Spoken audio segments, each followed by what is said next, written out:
Hello and welcome. My name is Roger Quayle, and you are listening to My Life in the Mosh of Ghosts.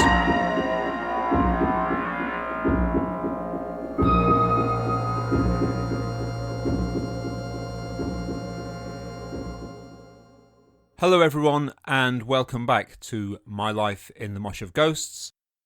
My name is Roger Quayle, and we are on to Gig 9. Having seen Frank White at the Broadfield, 3 days later we went to see Cabaret Voltaire, a free gig at the Limit on a Tuesday night. So here we go, it's Gig 9, Cabaret Voltaire, the Deaf Aids, Molodoy and The Push, live at the Limit Club in Sheffield on Tuesday the 15th of August 1978. Wilma, what's this song called? Spanish Stroll. So, why are you singing it in French? I don't understand what he's saying in Spanish. Something about Rose Eater, take care o. What are you saying in French then? It's sexy, trust me.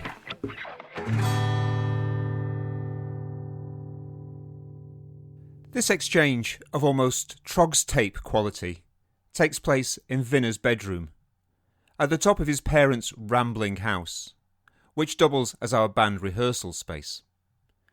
It's a sunny afternoon, the window is wide open, and the good burghers of Burngreave are being serenaded by 4 Sheffield youths taking linguistic liberties with Mink DeVille's Latino New Wave shuffle. Timbo has quit to pursue his love of the Bee Gees and Eric Clapton. And with his departure, we've ditched the unloved The Sounds moniker. We're Aftermath now, named after the Rolling Stones album. And we've been joined by the Farrell sisters, Veronica and Marie. So we've got the girls to go do-de-do-de-do, just like Lou Reed. We're going for that humble pie and blackberries vibe. But to be frank, it's coming out more Yorkshire pudding and suet dumplings. Along with Spanish Stroll, we've thrashed out a passable stab at It's Only Rock and Roll, and a limp pass at Dylan's Lay Lady Lay, the lady in question being more brassed off than brass-bedded, refusing to be stirred. Band practice ends with a robust romp through Bowie's arrangement of Sorrow. We're striving to project a decadent air of Chanel No. 5 de Villeneuve sophistication. But it's hard in a small sticky bedroom reeking of Brut and talcum powder.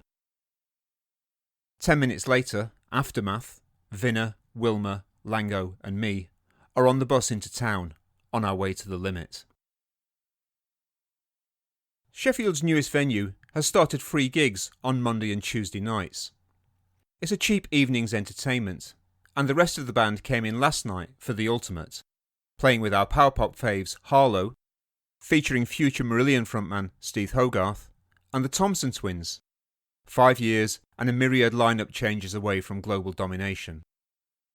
We've come in tonight to see Cabaret Voltaire, whose singular reputation is spreading quickly on the local grapevine, and fast-rising neighbourhood pop rockers The Push. It's only my second time in the venue, but the motley gathering of students, musicians, misfits, and the afterwork curious already seems comfortingly familiar. We've been joined by a bristling of skinheads, glowering at the front of the stage. Cabaret Voltaire are on first. It's early, just after 7. There are 3 of them, a little bit older than the 4 of us, about 70 years and 10 between them. Stephen Mallender.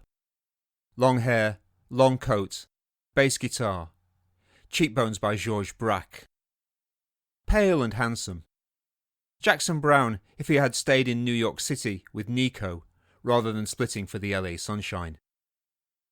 Richard Kirk. Part cherub, part yobbo. Sartorially inclined, generously coiffured, guitar. And Chris Watson. Serious, sedulous, engrossed in the keyboards, circuitry and tape machines that surround him. They start, and it's hard to process. 3 days ago, Vinner and I were worshipping at the Church of Chuck Berry, enthralled to Frank White's rock and roll revivalism. It would be easy to say that Cabaret Voltaire are from a different planet. But the images that these preternatural sounds conjure up are closer to home. They have an alien yet familiar quality. Scree raining down in a desolate quarry at twilight. The serpentine hiss of molten iron in a claustrophobic steel mill. Snow on a TV screen in an empty room. Behind them, corrugated layers of seemingly random imagery on spool at 30 frames per second. We watch and absorb a dark corrosive matter, drip, drip, dripping from a rusty tap. And if you listen closely, you can pick out the arrhythmic scratching of heads just above the prickly gauze of noise. I'm whirring through the Rolodex in my head, trying to work out what I'm listening to. I like to think I have a grasp of strange music. Side 2 of Low by David Bowie. Roxy Music's The Bogus Man. Zeit by Tangerine Dream. Piero Lunaire by Schoenberg, taped off Radio 3 one afternoon. But the guitar suggests angry hornets attacking the Hilversum radio mask with a chainsaw. Diseased sounds blip from speaker to speaker like tsetse flies. There is a rhythmic anchor, the drum machine from Timmy Thomas's Why Can't We Live Together, dissolving in a petri dish of battery acid. Just when we think things can't get any stranger, the band leave the stage and step into the crowd. Richard Kirk brushes past me. He returns shortly after, pint in hand, and stands next to me. We, the band and the audience, watch as the film judders on. We're frogs in a simmering saucepan. I know a little bit about the Surrealists from my trips to Graves Art Gallery on Surrey Street, and a little bit about the Futurists through my love of Bebop Deluxe. But beyond that, Dada could have been my first word. The Situationists could be studying George and Mildred for all I know. I am culturally adrift. Is this a happening? Is this art? It ends. There is a smattering of confused applause. The spell is broken. They're taking piss or what? The skinheads look confused. If a heckle falls on an empty stage, does it leave a mark? Deaf Aids are on next. Their blokey, amiable rhythm and blues, with its still sticky coat of new wave varnish, throws a lifeline to those of us still adrift in the post-Cabaret Voltaire flux. Heads nod. Feet tap. The skins cheer up a bit. Molodoy follow. This is the band the skinheads have come to see. The singer is dressed in full clockwork orange droog uniform, black bowler hat, eye makeup, white shirt and trousers, black boots and braces. Real horror show. This one's called Children of the Third Reich. The lyrics flirt with fascism. The music is taut, dense and sexless. He's watchable in a detestable kind of way. The skins push each other around. There is Argy, but thankfully no Bargy. The rest of us look on, mute. Now we are either young, liberal-minded types who think everyone is entitled to their own point of view, or we are collectively shit-scared of getting a 14-eye oxblood Dr. Martin's boot to the head. Molodoy continue to thrash and thrum. We, the audience, opt to keep stum. So there's a palpable sense of relief when they depart with their Boverboy cronies.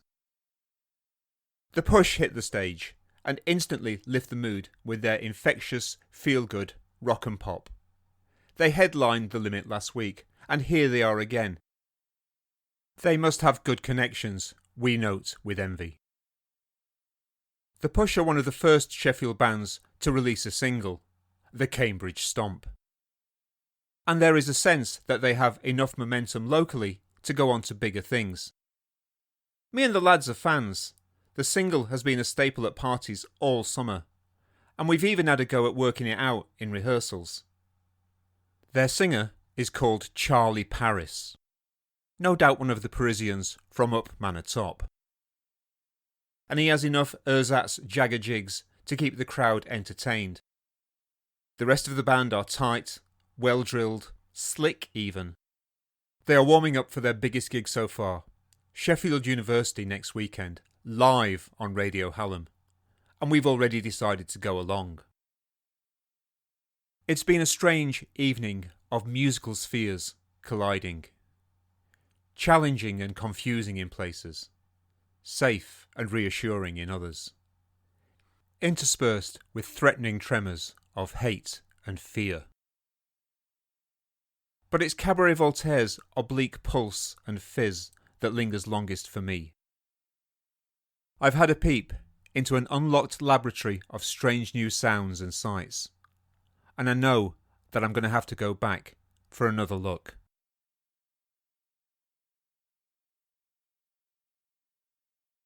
You have been listening to My Life in the Mosh of Ghosts with your host, Roger Quayle. Thank you so much for tuning in. Please join me again soon for another episode. Until then, thank you and bye-bye.